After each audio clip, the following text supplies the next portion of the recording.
Hello and welcome to Awaken, where we share insights to the connection between science and spirituality for self-discovery, joy, and freedom. I am your host and spiritual coach, Stephanie Rao, and it is my absolute pleasure to be here today with Taylor Pinkston.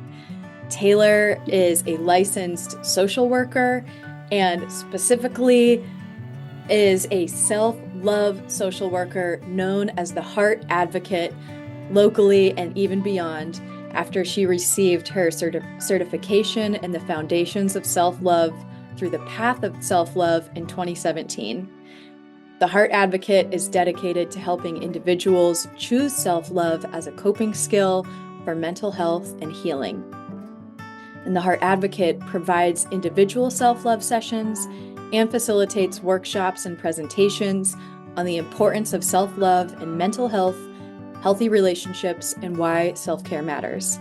So we'll get into all of those things for those who are interested and want to know more what it's about and even how to participate in these things. And Taylor received her master's in social work in 2015 at the California University of Pennsylvania and her license in social work in 2022. She works as the program manager of clinical practice at Healthy Start Incorporated in Pittsburgh, where she provides direct supervision for mental health clinicians and administers cognitive behavioral therapy to prenatal and postpartum mothers with depression. You can find the Heart Advocate on social media, where she is sharing her self-love journey and advocacy for its value to mental health. Thank you so much, Taylor, for being here. Please introduce yourself to the audience. I'm just really grateful. Thank you, Stephanie, for having me. You read the full bio, and I'm just like, I don't know. When every time I hear my bio, it makes me just think about the journey, and how for me none of it was planned. None of it. From getting my master's in social work to the work that I do now, it was not the plan. But I just am so grateful to do the work and to be a safe space for so many people. And yeah, I'm just really just grateful. I'm in a very grateful space despite so many heavy things happening in this world right now. But like, just so grateful to be a light. And so if you're on social media and you just need some encouragement or like some truth or some just peace, that's what I hope I'm bringing to the world. Yeah. Awesome. Well, thank you for being here and sharing that light, which you are very bright and vibrant, both on social media and in person. So just such a Thank you. pleasure to have you. Thank you. And tell us about your personal connection to advocating for self-love. It started with my daughter being born. I wasn't in the best relationship with her father. He and I have different values and are definitely different in terms of like connection and relationship. And he was dealing with a lot personally that didn't have anything to do with me, but a lot of it I felt was taken out on me. And so there was like a lot of verbal abuse and just toxic energy throughout our relationship. But while I was pregnant and, in 2015, I also graduated with my master's. I was pregnant at that time. And self-love was really buzzy. It was just a very buzzy term.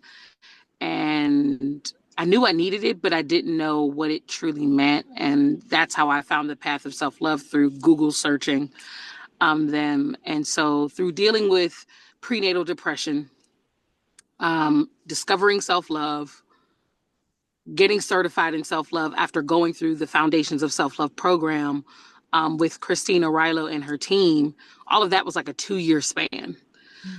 So I was certified officially as a self-love coach in 2017. My daughter was maybe 2 or about to be 2 at that point. And I started working at Healthy Start as a mental health professional and clinician for prenatal and postpartum mothers with depression. So like all of this stuff is happening at the same time, while at the time it wasn't even called I wasn't considered the heart advocate. I had this online presence as Ladyhood Journey, and Mm. I was on like Twitter, and I had a blog, ladyhoodjourney.com, where I was just sharing my story, sharing my experience, what I was learning about self-love, about self-care. There was a lot of separation between them at that time as well. It was like there's self-love and then there's self-care. And all of this was very much happening at the same time. And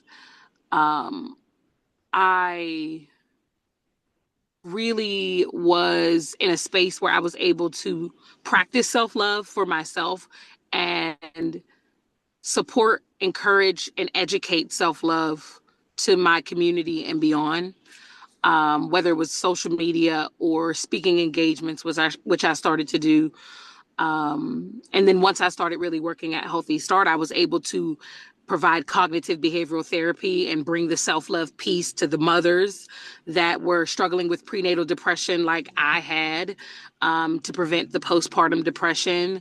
So there was very much this like overlapping, to me, necessity to help specifically Black women and mothers. At my core is where my mission lies, to strengthen their self-worth, to know how valuable they are, so that you can prevent making neglectful choices in relationships, not just romantic relationships, but relationships across the board. So whether it's, maintaining self-care in relationships or setting boundaries, it's why I do my Self-Care Matters series, because it gets to the root of, how we neglect ourselves, just personally, professionally, and in relationships.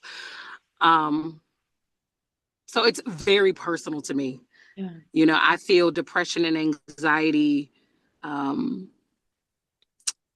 are not caused necessarily by a lack of self-worth, but I think that makes it so much harder to get out of those depressive and anxious states when you don't see your value.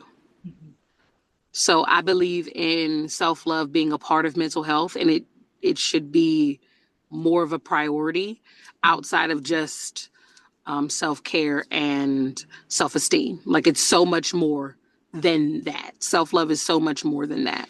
But it does involve and include self-esteem and self-care. Yeah. Totally, totally agreed. And for those who are mothers and caregivers and feel like, well, I still do need to take care of everyone else, and who feel like we have been conditioned to believe that women's value comes from taking care of other people. And so it is Mm-hmm. difficult to then even take time for oneself, or it feels selfish. It's maybe like a little bit off-putting. So Mm-hmm. can you talk about how maybe your own personal journey and what you see with your clients, how self-love is the pathway to being of service to others? Mm-hmm.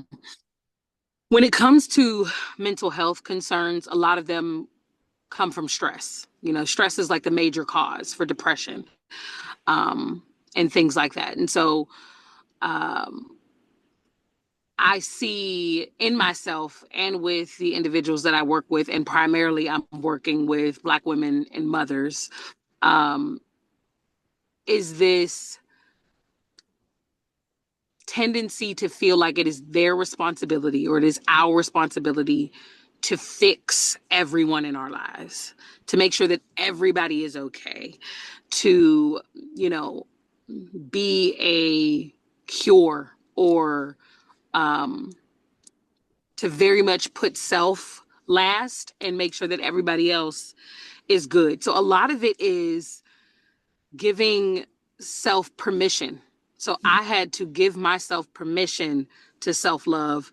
And that is what I educate when I am helping individuals learn how to self-love. I think it's very frilly and fluffy, especially, if you Google self-love, you're probably not going to see anybody that looks like me. Like there's so many things that make self-love seem like it's not accessible. Yeah. But so much of self-love practice is free. So Mhm. much of self-love practice, yes, is enjoyable and can bring a lot of reward, but a lot of it is hard. For a lack of better words, it requires a going deep and being self-aware and honest with self that many are not ready for. Mm.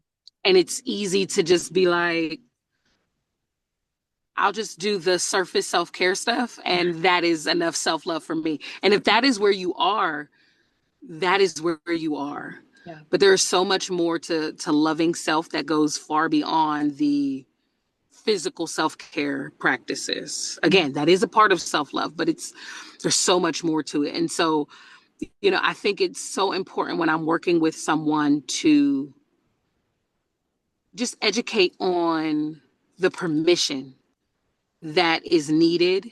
Because if you see self-love as selfish, you're not going to do it. Yeah. You're not going to do it. And so if I can help someone give themselves permission to, for example, do something for themselves, specifically, this is just for me, or to say no when they really need to say no, or to actually rest, Mm.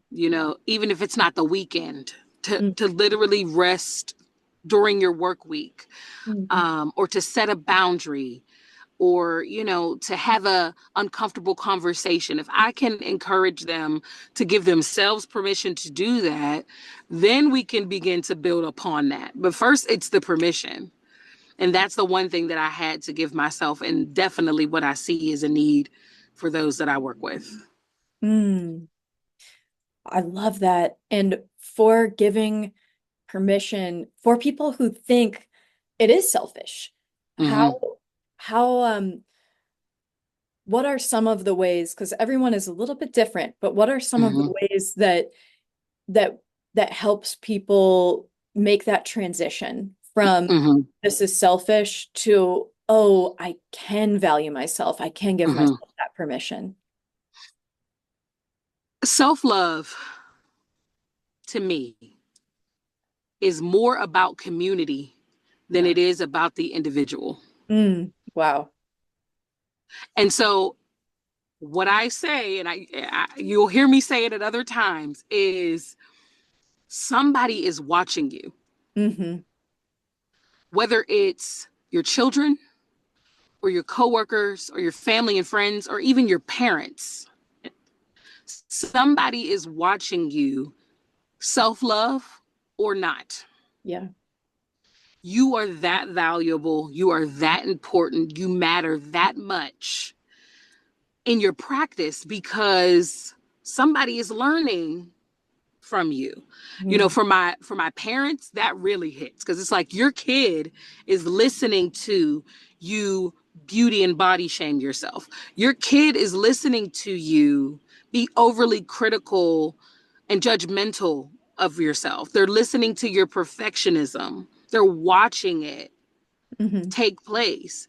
Would it be okay if your kid body shamed themselves in front of you? No, you would immediately be like, don't say that, but I learned from you. Right.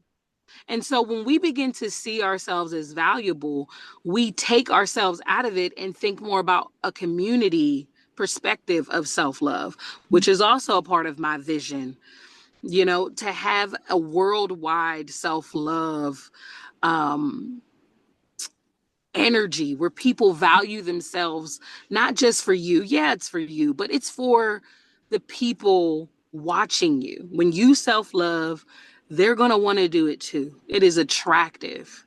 It is very much attractive. It's something that it's like, I want that for myself, Mhm. which is how I felt in 2015 when everybody's talking about self-love. I'm like, I want that for myself. And then through my certification, it's like, okay, I have to share this with everybody.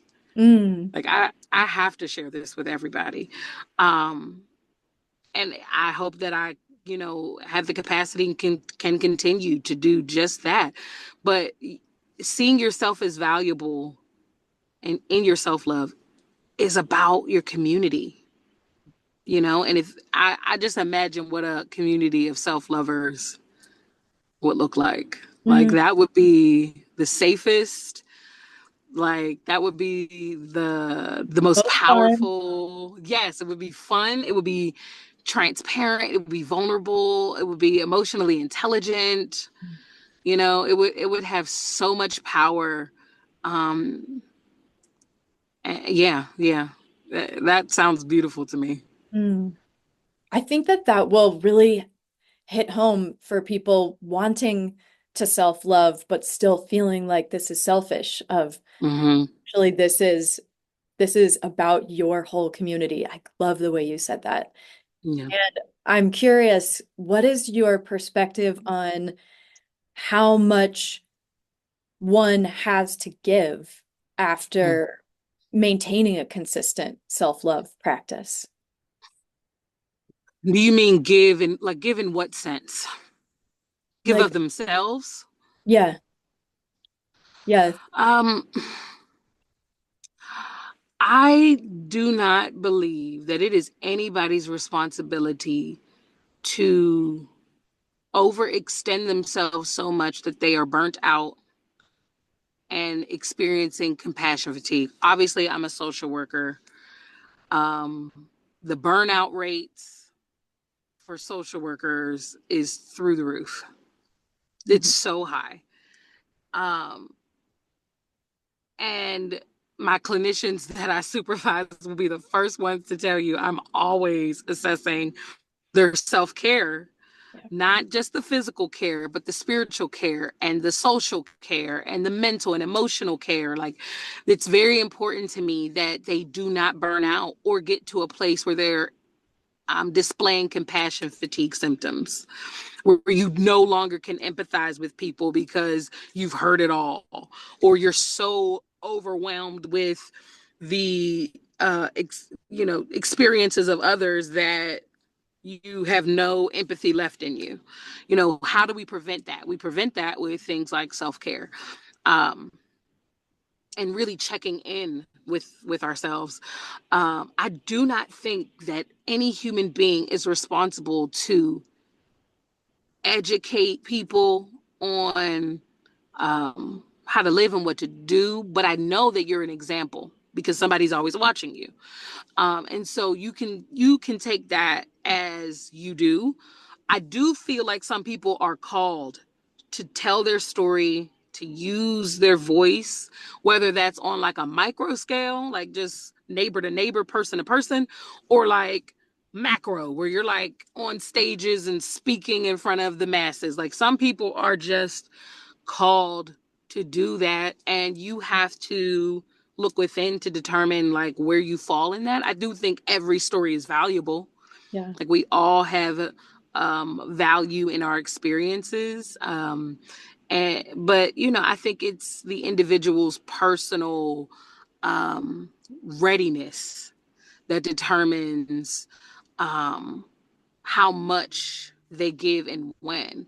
I believe in volunteer. Obviously, I'm a social worker. I believe in like giving your time for free. Like, you're not getting monetary compensation um, for certain things. Like, I believe in that. I have a virtual support group called Healing Over Everything.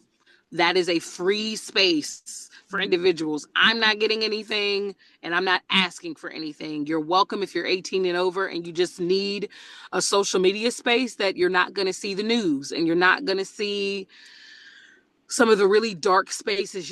Maybe if you're scrolling, you're going to scroll and you're going to see helpful, hopeful things.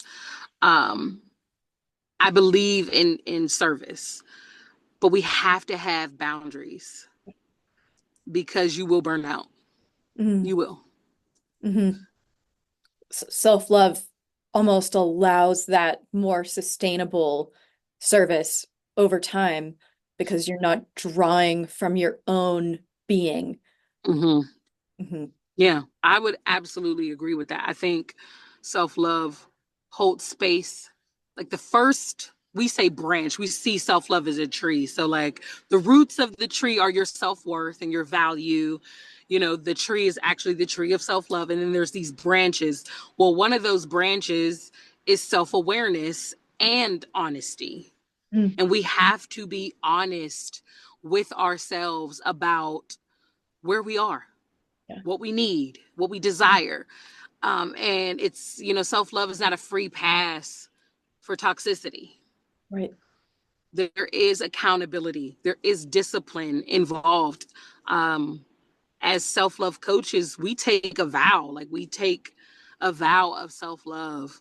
Um, and none of it has anything to do with I can just be selfish and not care about anybody and it's all about me. That's the definition of selfish.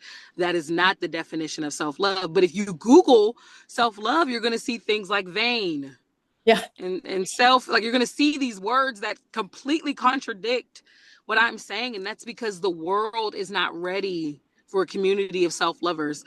Literal empires would collapse if Mhm. everybody loved themselves.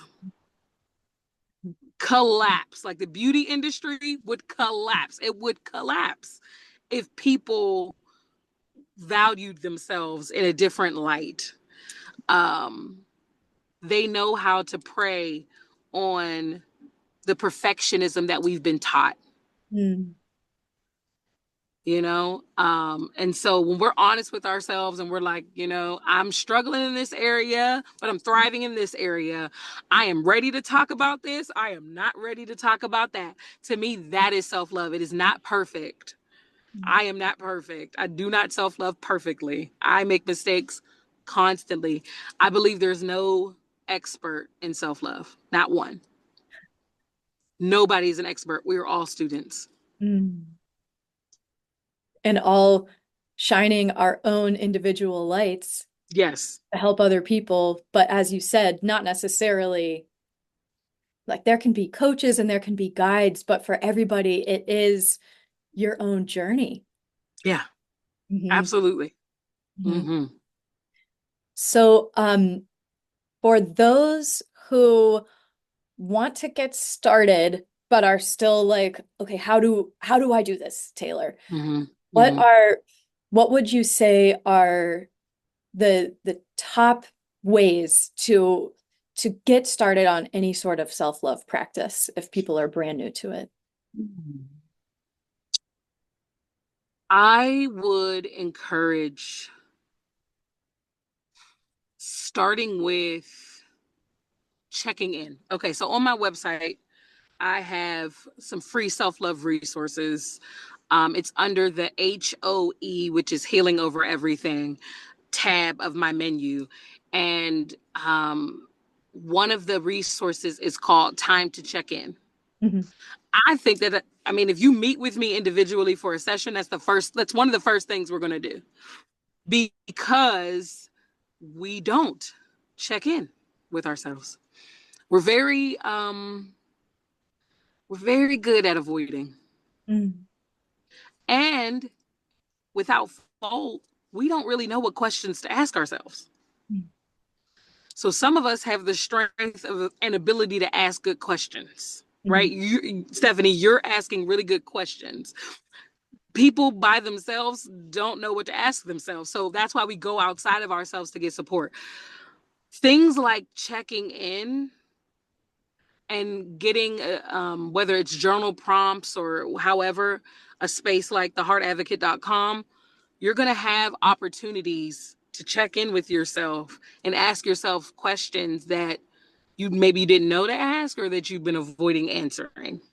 Mm. And so I believe in checking in. Mm. Absolutely. Um, I would also say Christina Rilo, founder of the Path of Self-Love, she has amazing literature books. She's like she's an author as well.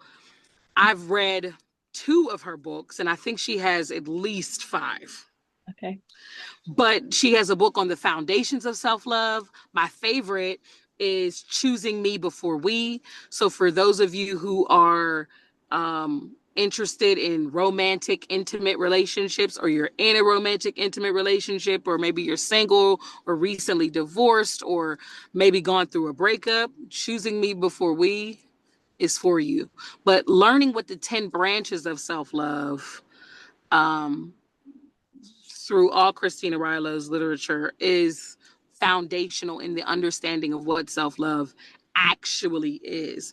Because I think, like I said, if you Google it, I don't know how I stumbled upon Christina Rilo on Google, but if you Google self-love right now, you're not gonna necessarily see exactly what I'm saying right away. And so getting some clarity on what self-love actually is, I think is so, so very much important.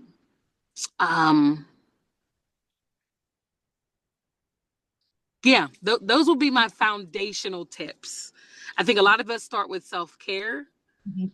but we typically start with self-care, physical self-care, which again is great. Mhm. We need it. I just came from the gym. Movement is so important.